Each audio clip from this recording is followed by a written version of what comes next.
अस्सलाम वालेकुम गाइस। आज मैं आपको पढ़ाऊंगी कि मीर तकी का तारफ़। मीर तकी कैसे शख्सियत थी, उनकी कैसी उन्होंने शायरी की, उसके बाद उनकी जो गज़ल की खसूसियात है उन पर तबसरा करेंगे हम। मीर तकी मीर 28 मई 1723 को आगरा में पैदा हुए। मीर का असल नाम मोहम्मद तकी था और तखल्लस मीर था। इनका जो असल नाम था वो मोहम्मद तकी था, लेकिन इन्होंने तखल्लस अपना मीर, फिर इनका पूरा नेम मीर तकी मीर बना। उर्दू शायरी में मीर का मुकाम बहुत बुलंद है। मीर अपने ज़माने के मुनफरद शायर थे। मीर को खुदाए सुखन के खिताब से नवाजा गया। ये इम्पोर्टेंट है, आपको एमसीक्यूज़ भी आ सकता है और शॉर्ट क्वेश्चन भी आ सकता है कि मीर को कौन से खिताब से नवाजा गया, खुदाए सुखन से। मीर ने अपनी इब्तदाई तालीम इमानुल्लाह के पास हासिल की। इनके इंतकाल के बाद अपने वालिद से तालीम हासिल की, मगर जल्द ही वालिद का भी इंतकाल हो गया, जिसके बाद मीर की ज़िंदगी में रंजो गम का दौर शुरू हो गया।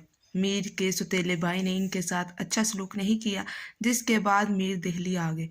अगर इनकी शायरी को देखा जाए तो मीर तकी मीर की जो शायरी है बहुत ही दुखी और सोज़ो गदाज वाली शायरी है।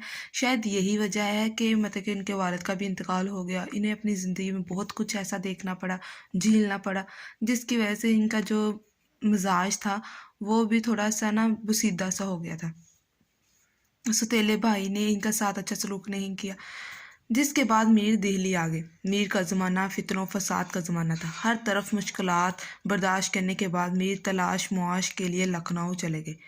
सब मुश्किलात के बाद और जब सौदा की वफ़ात होती तो मीर ने आसिफ दौला के दरबार में कसीदा पेश किया। बाद में अपनी तंद मिजाजी की वजह से किसी बात से नाराज़ होकर दरबार से अलग हो गए।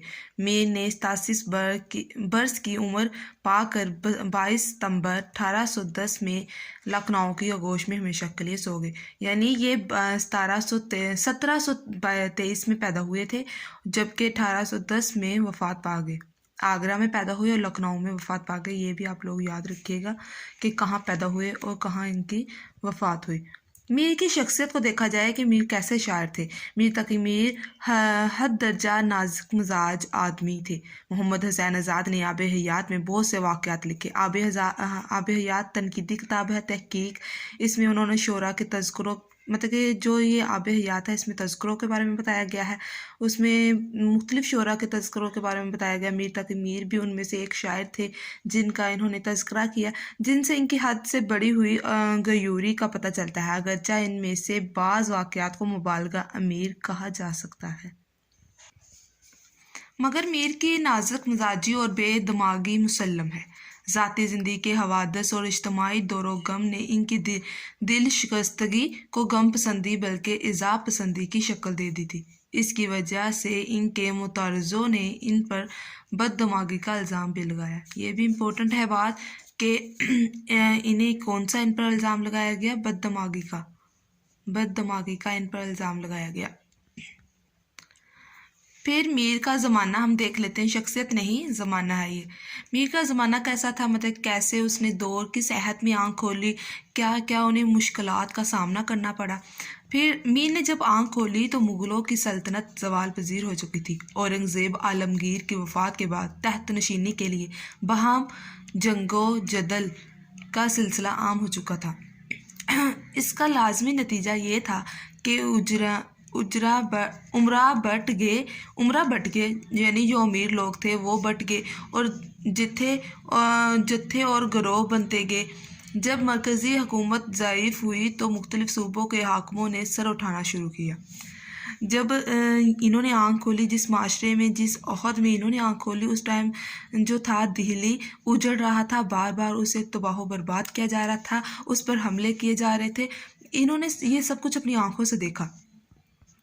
नादर शाह और इसके बाद अहमद शाह अब्दाली, सबसे पहले नादर शाह दुरानी ने इन पर हमला किया दिल्ली पर, और इसके बाद अहमद शाह अब्दाली ने हमलों ने मुग़ल सल्तनत का रहा सहा वक़ार भी ख़त्म कर दिया। मीर के जहन ने इन वाक़यात का बहुत बड़ा असर कबूल किया। इन हालातों वाक़यात का असर हमें आसानी से इनकी शायरी में मिलता है। यानी उनका कहने का यही मतलब है कि जब इन्होंने आँख खोली उस वक्त जो था दिल्ली ज़वाल पजीर हो रहा था, उस पर हमले किए जा रहे थे। तो एक इंसान या शख्स ऐसा जिसने अपनी आँखों से इतने सितम, जुल्म व सितम, अपनी दुनिया उजड़ती हुई देखी हो, उसकी शायरी में तो आना ही आना था वो दुख, वो दर्द, वो रंजो गम जो था उसने सब कुछ अपनी शायरी में हमें दिखाने की कोशिश की। फिर सबसे इम्पोर्टेंट मीर की तसानीफ़, इसके बारे में ज़रूर पूछा जा सकता है कि मीर की उर्दू के दीवान कितने थे, क्योंकि ये उर्दू के बहुत ही अच्छे शायर हैं। मीर के कुलियात नज़्म में अक्सर मुरवजा असनाफ मौजूद हैं। शेर, उर्दू दीवान, कसाइद, गज़ल, मरासी, रुबायात, मुसलसात, मुखमसात, मुसद्दसात, कितात, मुसवनियात, मसनवी जिसे हम कहते हैं, तरकीब हिंद, तरजीह हिंद और एक हफ्त हिंद वगैरह शामिल है। मीर की इतनी सा जो तारफ़ है वो ये हमारे लिए काफ़ी है। इसमें भी आप जो इम्पोर्टेंट है वो बातें याद रख लें, एक मरतबा इसको पढ़ लें, फिर जो बातें याद रही वो आप लिख लीजिएगा क्वेश्चन में। अब इसकी जो असल पॉइंट है मीर तकी मीर के, उनकी गज़लियात, उनकी गज़लों में उनकी जो खसूसियत, कैसी उन्होंने गज़लों में कौन कौन सी चीज़ें इस्तेमाल की, वो हमारे लिए इम्पोर्टेंट है, वो हम देखते हैं। यहाँ मीर की खसूसियात तो दी गई हैं, लेकिन जो अशार है वो अगले सफ़े पर है। मतलब थोड़ी सी आपको मुश्किल पेश आएगी। मैंने बाद में लिखा था कि जो इसके अशार थे, गम में उन्होंने कैसी शायरी की, मतलब उसकी मिसाल देना हमारे लिए ज़रूरी है। उनकी सबसे पहली थी कलाम की खसूसियात, ख्याल अफरीनी। इनके यहाँ ख्याल की बेपनाह बुलंदी इनके यासो हज़न की कैफियत की वजह से है। इनका गमो अलम इनके अशार में इस तरह डलता है कि वो दिल में उतर जाता है। यानी वो जैसी ही शायरी करते हैं, पढ़ने वाला कारी भी वैसे ही महसूस करता है जैसा उसने महसूस किया था, जैसा उसने दर्द महसूस किया। हम भी जब वो शायरी पढ़ें या शेर पढ़ें तो हमें भी वही दर्द महसूस होता है जो मीर तकी मीर को उस वक्त हो रहा था, उसने उस कैफियत में लिखा। यही उनकी अरूज की सबसे बड़ी बात है कि इतने बड़े शायर कहलाए। अल्फाज का सही इस्तेमाल और इनकी दुरुस्त तरतीब व तरबियत ज़बान में मूसीक़ियत पैदा कर देती है। इसके साथ अगर सादगी, सलासत और पुराना बयान भी उम्दा हो तो शेर का मर्तबा मज़ीद बुलंद हो जाता है। मीर के कलाम में ये सब खूबियाँ मौजूद हैं। मीर के कलाम ऐसा दर्द भरा है कि इसको पढ़कर दिल में चोट लगती है, लेकिन ये चोट भी दर्द से खाली नहीं है। यानी वही बात कि हम इसका जो भी कलाम पढ़ें तो ऐसा लगता है कि हमारे दिल पर चोट लग रही है। मतलब उन्होंने इतना दर्द अपनी शायरी में भर दिया है कि वो ना सिर्फ खुद दर्द में थे बल्कि कारी को भी, पढ़ने वाले को भी उस दर्द में मुब्तला कर दिया उनने। फिर इनकी एक खुसूसियत है ज़ुबान की फसाहत, मतलब ज़ुबान सादा थी उनकी। ज़ुबान की फसाहत, सादगी, सोज़ोगदाज, मज़ामीन की जिद्दत और तासीर ऐसी खूबियाँ हैं जो उर्दू के किसी भी शायर में इकट्ठा नहीं पाई जाती और ना ही इस दर्जे की पाई जाती हैं। इनकी शायरी अगरचा आशिकाना है मगर कहीं कहीं वो हाकिमाना और फ़लसफाना मज़ामीन को भी बांधते हैं और इनमें हसरत और यास के अनासर गालिब हैं। इनके कलाम में हद दर्जा दर्द और मायूसी की एक वजह यह है कि इनकी खुद की ज़िंदगी भी सिर्फ दर्द में ही गुजरी है। वही इनकी मतलब इनकी शायरी में दुख ही दुख है।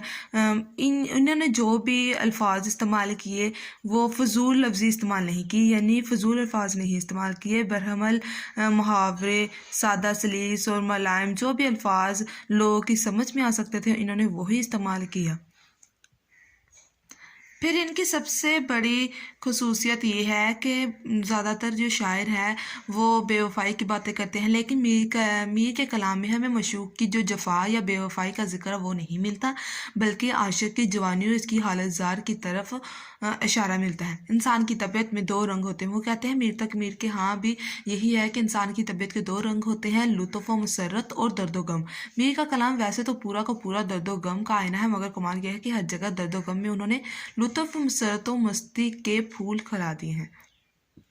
अब हम अशार देख लेते हैं कि इनकी जहाँ भी आप बात करेंगे कि इनके यहाँ हमें दर्द, सोज़ोगदाज, रंजो गम, आलम उसका जो ज़िक्र मिलता है तो हम ये शेर ज़रूर कहेंगे, मुझको शायर न कहो मीर के साहब मैंने, मुझको शायर न कहो मीर के साहब मैंने, दर्दो गम कितने किए जमा तो दीवान किया। फिर इनकी ख्याल अफरीनी, जो पहली खसूसियत मैंने पढ़ाई थी ख्याल अफरीनी के हवाले से, वो कहते हैं ये मोहलत कम जिसको कहते हैं उम्र। तसव्वुर गम भी कह सकते हैं इस शेर को में ले सकते हैं, ख्याल अफरीनी में भी ले सकते हैं। ये मोहलत कम जिसको कहते हैं उम्र, मर मर के गर्ज तमाम की है मैंने। और इनके हाँ हमें वो मैंने बात की थी ना पीछे कि हकमियाना बात भी करते हैं, फ़लसफ़ाना बात भी करते हैं, खताबिया अंदाज़। इब्तदाई इश्क है रोता है क्या, ابتدائی عشق ہے روتا ہے کیا، آگے آگے دیکھیے ہوتا ہے کیا۔ پھر سید احتشام حسین ان کے بارے میں کہتے ہیں کہ میر کی شاعری کا اصلی محور عشق ہے، یعنی انہوں نے جتنی اشعار، جتنی غزلیں اور نظمیں لکھی، وہ ان کا جو محور تھا غزل کا وہ عشق ہی تھا۔ اشک آنکھوں میں کب نہیں آتا، لہو آتا ہے جب نہیں آتا۔ انہوں نے تشبیہ استعارات کا استعمال بھی بڑی اچھے طریقے سے کیا، جیسا کہ شعر میں ہمیں نظر آتا ہے، ناز کی اس کے لب کی کیا کہیے، پنکھڑی ایک گلاب کی سی ہے۔ ہم ہوئے تم ہوئے کہ میر ہوئے، اس کی زلف کے سب اسیر ہوئے، یہ تصور عشق میں بھی ہم لے سکتے ہیں۔ پتا پتا، یہ ترنم اور موسیقیت، مطلب کہ انہوں نے بہت اچھا نغمہ موسیقی ان کی شاعری میں ہمیں نظر آتی ہے۔ پتا پتا بوٹا بوٹا حال ہمارا جانے ہے، جانے نہ جانے گل ہی نہ جانے باغ تو سارا جانے ہے۔ لمبی بہر بھی کہہ سکتے ہیں ہم اس کو، کہ چھوٹی اور لمبی بہروں کا استعمال کیا۔ پھر سرہانے میر کے کوئی نہ بولو، سرہانے میر کے کوئی نہ بولو، ابھی ٹک روتے روتے سو گیا۔ روتے روتے یعنی تکرار لفظی کا بھی انہوں نے استعمال کیا۔ پھر یہ بھی اشعار ہم کر سکتے ہیں کہ جذبات نگاری پر، اشک آنکھوں میں کب نہیں آتا، لہو آتا ہے جب نہیں آتا۔ یہ شعر ہم درد مندی میں بھی کر سکتے ہیں، جذبات نگاری میں بھی کر سکتے ہیں۔ ان کی اتنی ہی خصوصیت ہے، اور بھی بہت زیادہ خصوصیت ہیں، جتنی نکالیں اتنی ہی کم ہے۔ ریختہ کہ تم ہی استاد نہیں ہو غالب، کہتے ہیں اگلے زمانے میں کوئی میر بھی تھا۔ ان کا تو اعتراف تو غالب نے بھی کیا اس شعر میں، کہ ریختہ کہ تم ہی استاد نہیں ہو غالب، کہتے ہیں کہ اگلے زمانے میں کوئی میر بھی تھا۔